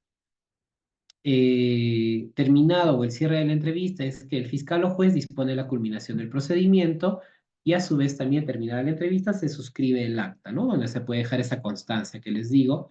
El relato contenido de la entrevista única forma parte del relato del informe pericial del psicólogo, es decir, ya en consultorio no se le pregunta nada a la examinada de lo que relató, se examinan las áreas de desarrollo funcional o desarrollo socioemocional, niñez, adolescencia, etc., relación con papá, mamá y demás. No se le pregunta más del hecho a la examinada, porque ya se hizo eso en entrevista única y sería revictimizada. ¿Ok? Criterios para la suspensión de la entrevista única.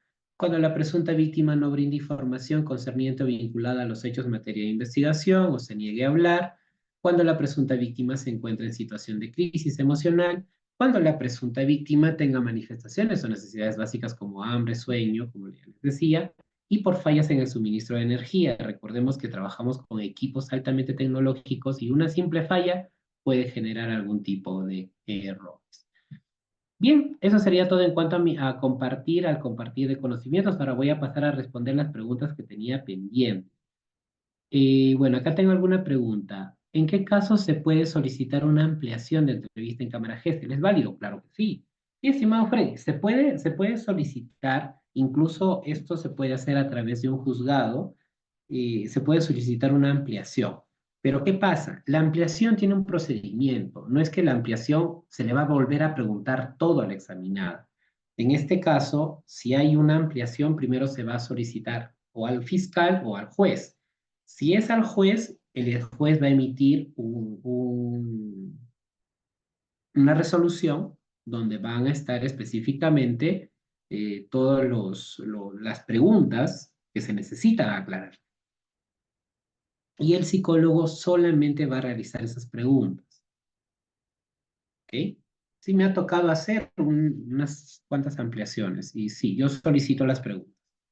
A veces no me las mandan, pero yo solicito. O sea, ¿qué es lo que se quiere aclarar en ese punto? ¿No? Pues sí es necesario.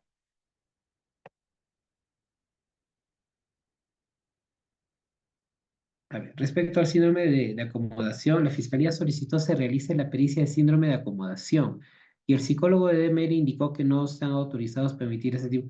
Claro, es que el hecho de referir, estimada Julia, realizar un procedimiento para determinar el síndrome de acomodación específicamente no es un procedimiento que esté dentro de la cartera de servicios que se brinda, pero sí, ojo, está dentro de la exploración que el psicólogo realiza al momento de examinar a una posible víctima de violencia sexual.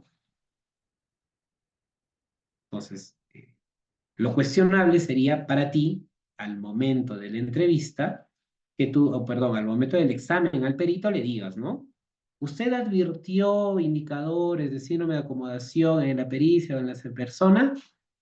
Si el psicólogo te dice sí o no, sabrá responderte debido a qué, o dónde lo encontró si te dice sí, y si no lo encontró, a razón de qué, o debido a qué no indagó esta área, porque es parte de la indagación natural del área psicosexual de toda persona que padece un evento de violencia sexual de tipo trauma. ¿Ok? Bien. Tenía preguntas pendientes. Acá está de Maritza. ¿Qué pasa si una menor de 14 años en cámara Gesell menciona que el señor A le ha abusado sexualmente? Abusado sexualmente de la menor. Y desde el momento del hecho delictivo han pasado 2 semanas. Sin embargo, las pruebas, a ver, permíteme, las pruebas del médico, voy a agrandarlo mejor. Sin embargo, las pruebas del médico legista indican que el fluido no pertenece a ese señor, sino que es uno diferente, pero en cámara GC la menor se mostraba muy segura sobre el hecho que ha vivido. A ver, entonces aquí el examinado también, perdón, el psicólogo tiene que tener destreza para preguntar. Es que estamos hablando de identificar bien a la persona. Entonces puede haber sido otra persona. No necesariamente que no haya suscitado los hechos, pero sí es otra persona. Para eso, al indagar a la persona, cuando le pregunto quién te hizo eso, me va a decir un nombre. Me va a decir Jorge, por ejemplo. ¿Conoces si tiene algún otro nombre, Jorge? No. Jorge, de pronto, ¿cómo es físicamente? Quisiera que me hables de él. ¿Cómo es su físico? ¿Es gordo, flaco, alto, bajo, etcétera? ¿No? Que te mencione él. Esa parte es importante. Pues para identificación de la persona que ha podido cometer ese tipo de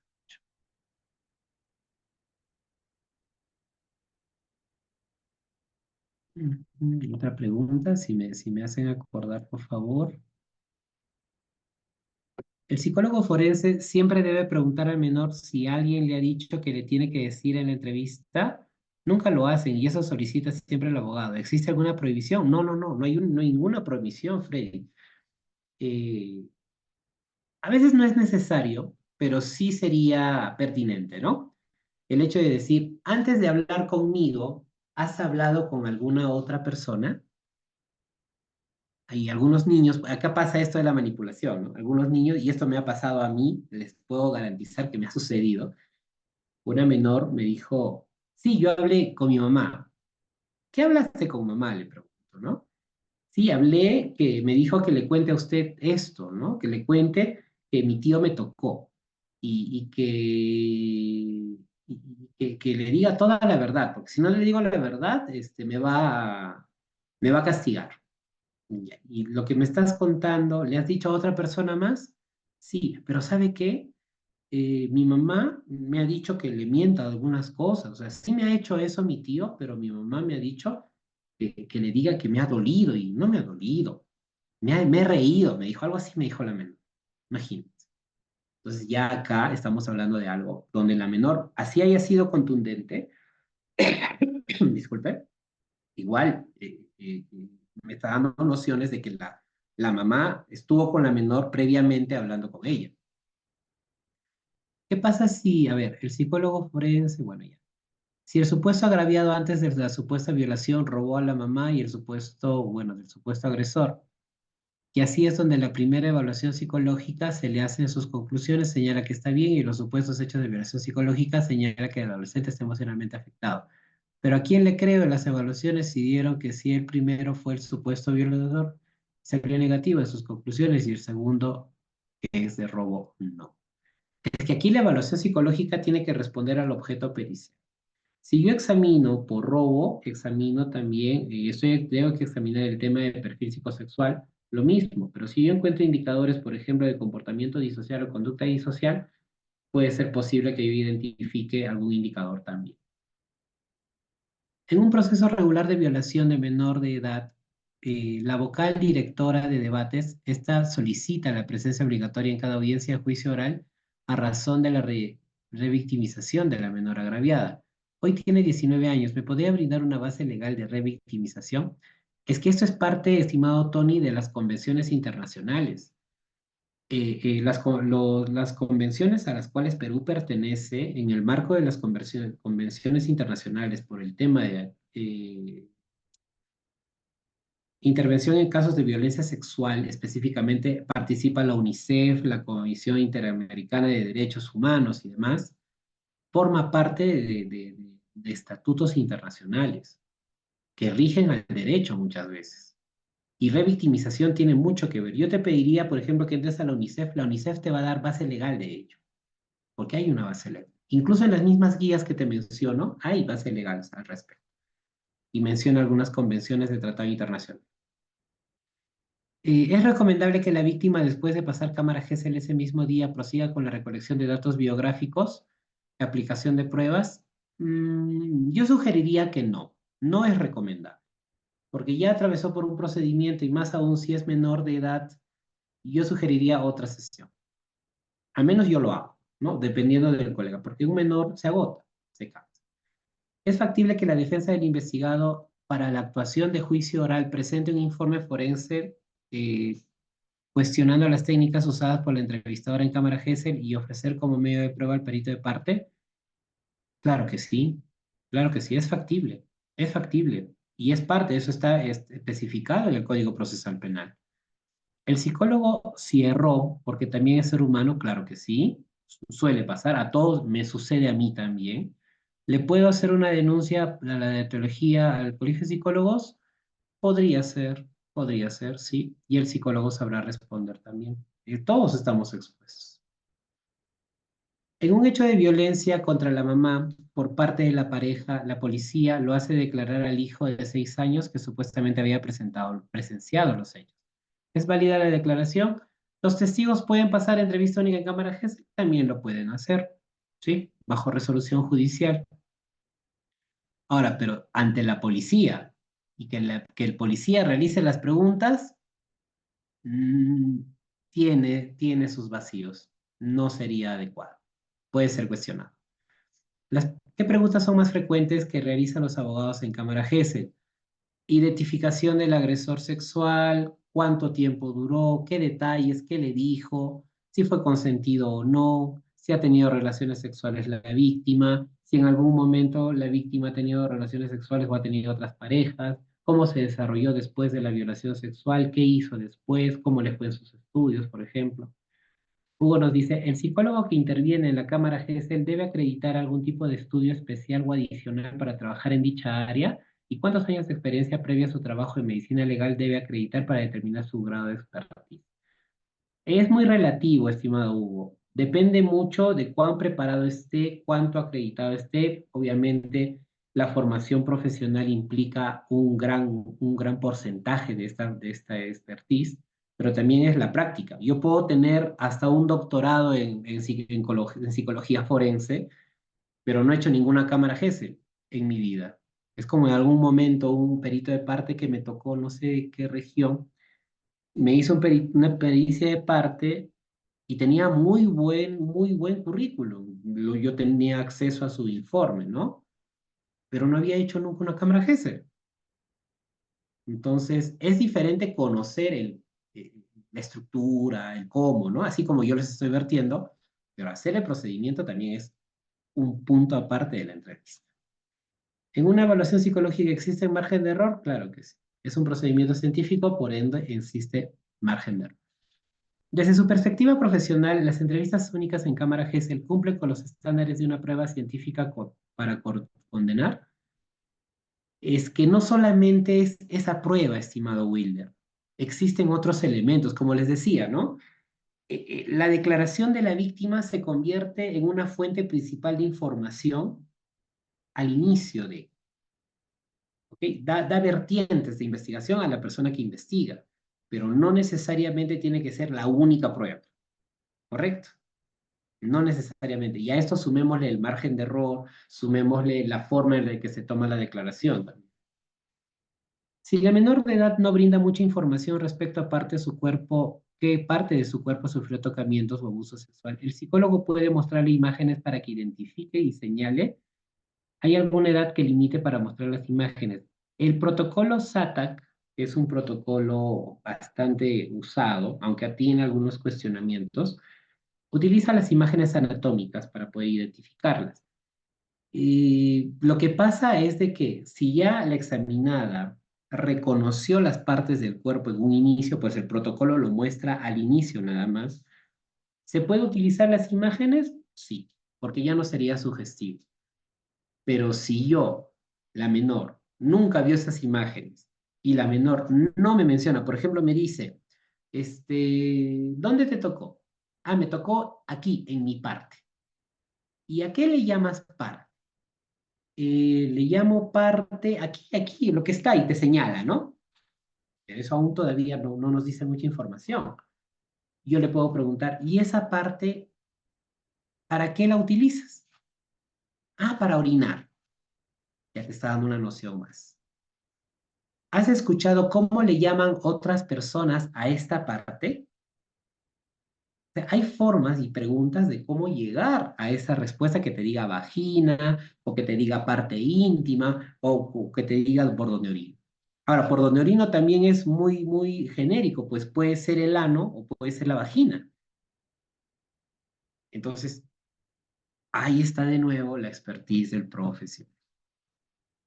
¿Qué pregunta debo hacerle al psicólogo para determinar el margen de error? La pregunta es directa. Si estás en el examen a perito, preguntarle directo. A mí me lo hacen, ¿ah?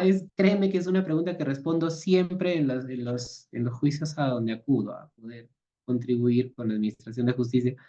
Me dicen, ¿y su pericia, señor psicólogo? Recuerdo muchos de sus abogados, ¿no? ¿Cuánto de margen de error tiene? Me preguntó alguna vez un abogado.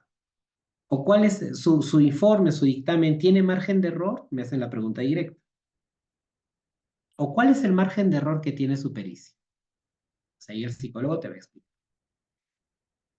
Una víctima de violación sexual menor de 14 años, para acreditar los hechos, debe presentar estresores de afectación psicológica como producto del evento, no necesariamente, estimado Hugo. El hecho de que no tenga afectación no implica que los hechos no se hayan suscitado. Y el hecho que tenga afectación, bueno, es probable que se haya suscitado, pero hay que determinar los que estén relacionados a los hechos o eventos de investigación. Anthony nos dice, ¿ha tenido algunas confrontaciones con algún psicólogo de Brito? Muchas, muchas. No sé si soy piña, pero siempre he tenido muchas, debates periciales se llaman eso. Hay una etapa de debate pericial. Las he tenido a nivel nacional, les puedo decir, y son muy bonitas, aprendes mucho y los abogados también, ahí los psicólogos dándonos con todo, y yo sé que se aprende mucho y lo importante es contribuir a la administración de justicia de manera objetiva y científica. El margen de error permitido por informe o por procedimiento científico a nivel general es el 0,5, es el margen de error. ¿Qué pasaría si una menor de edad no quiere pasarla por la cámara GESE? Se suspende el procedimiento y se reprograma para otra fecha. Si la siguiente fecha no desea, de igual forma, se puede suspender una vez más por excepción, pero de ahí ya no podría pasar porque también entendamos que hay otros procedimientos que están. ¿Ok? Bien, amigos, ha sido maratónico. A ver, una pregunta más. Algunas pericias determinan la reacción ansiosa situacional y otras afectación psicológica. ¿Cuál es la diferencia y cuál exige la guía? Ya no existe reacción ansiosa. Desde la última modificación de la guía de evaluación psicológica forense, eh, lo que es afectación es o tiene o no tiene afectación. Reacción ansiosa ya no. Esto es del año 2021 para atrás. Todavía se utilizaba la reacción ansiosa, que es una reacción momentánea y pasajera frente a presuntos hechos estresantes. La afectación sí es una afectación permanente o pasajera, pero de una o más áreas del desenvolvimiento de la persona. Específicamente, ¿qué observa el perito de parte, psicólogo? Las técnicas y los métodos científicos que utilizó el psicólogo para realizar su dictamen. Cuando el error, cuando el menor responde que no ha sido amenazado por la persona que le hizo tocamientos, ¿favorece a este? No necesariamente. Depende de qué edad, depende de las variables, depende si ha sido manipulado, depende si es un menor que de pronto mm, no esté brindando un relato coherente, congruente y demás.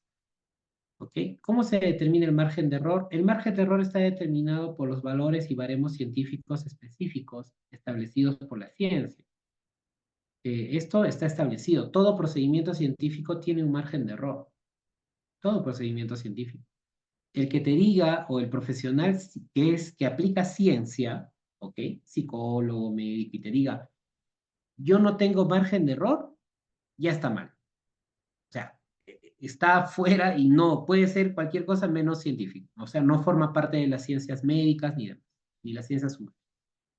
¿Ok? Bien, queridos amigos, les agradezco mucho. Yo feliz de contestarles las preguntas todas las noches. Ya son las 10:02. Yo les agradezco sinceramente su predisposición a aprender. Estoy seguro que vamos a vernos o vamos a interactuar en cualquier otro momento, ¿ya? Aquí en el instituto, en otros espacios. Bienvenido, por favor. Ustedes, tengo cuentas de Instagram, pueden seguirme ahí.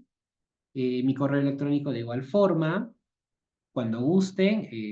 Igual esta bibliografía les voy a facilitar para que ustedes puedan también tener acceso a revisar lo que les estoy mencionando, ¿no?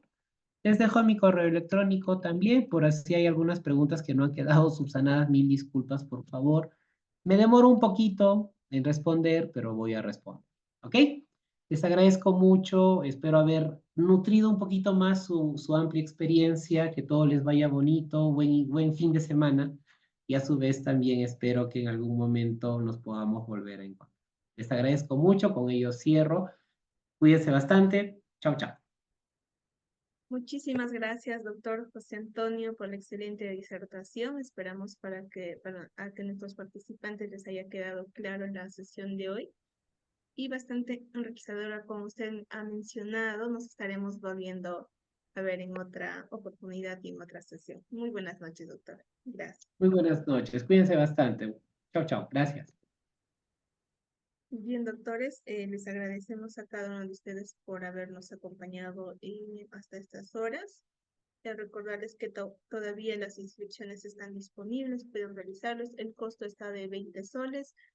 Para el día de mañana estaremos habilitando la sesión de hoy en su aula virtual con su respectivo material didáctico.